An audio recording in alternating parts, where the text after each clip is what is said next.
We'll put the sliced cabbage. Put water.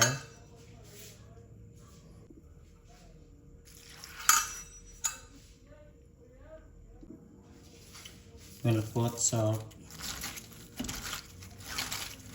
So we'll soak this for 3 to 4 minutes.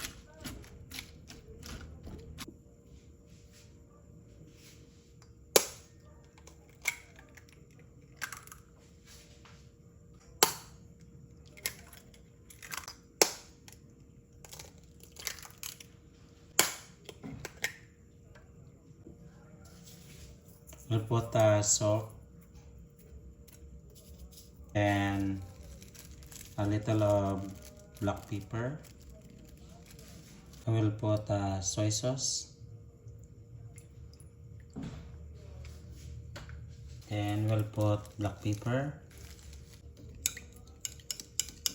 Then mix it. We'll put sugar. We'll put small amount of salt. Put butter.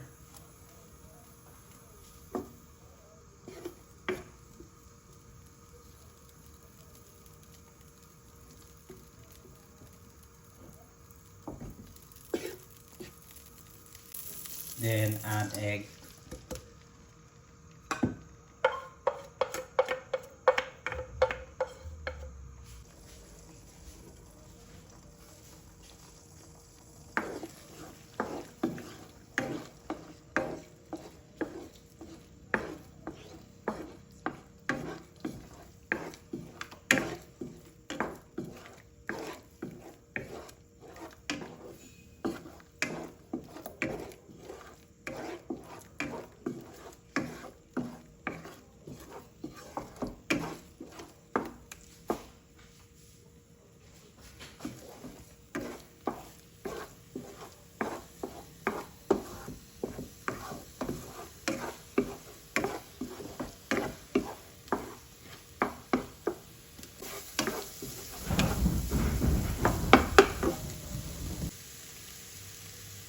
Then add cabbage.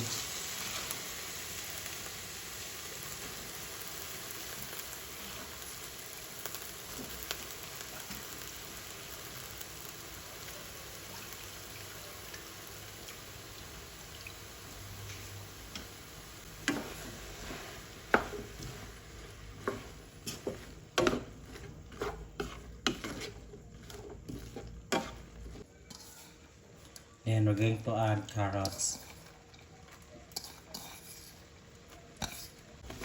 Mix it.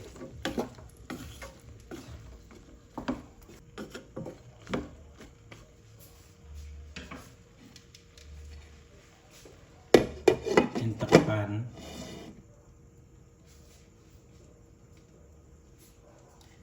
Cook this for 2 to 3 minutes.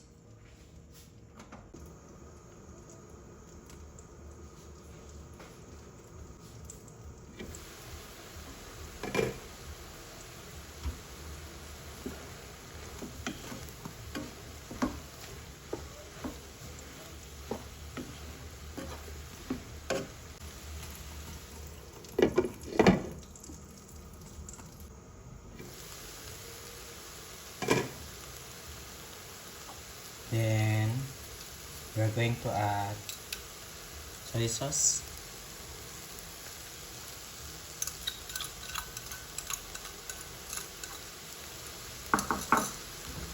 And mix it.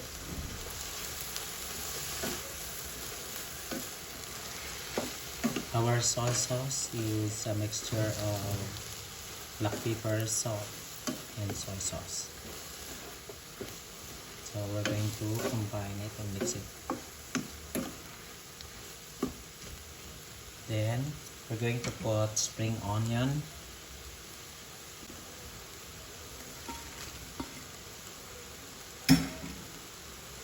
We add the spring onion and mix it. Our spring onion is 1 bunch.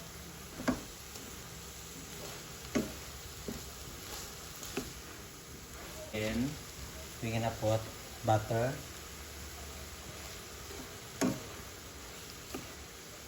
additional butter.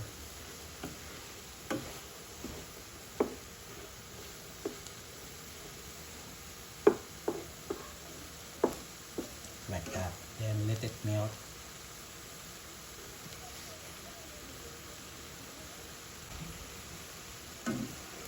Then mix it. Luto na po. Then ready to serve na ating vegetable. Serve and enjoy.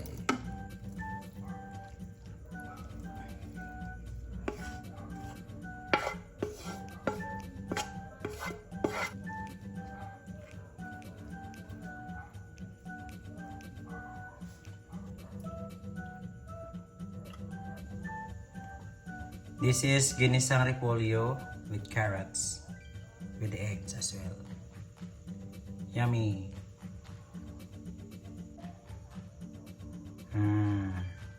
Try nyo to sa inyong vegetables.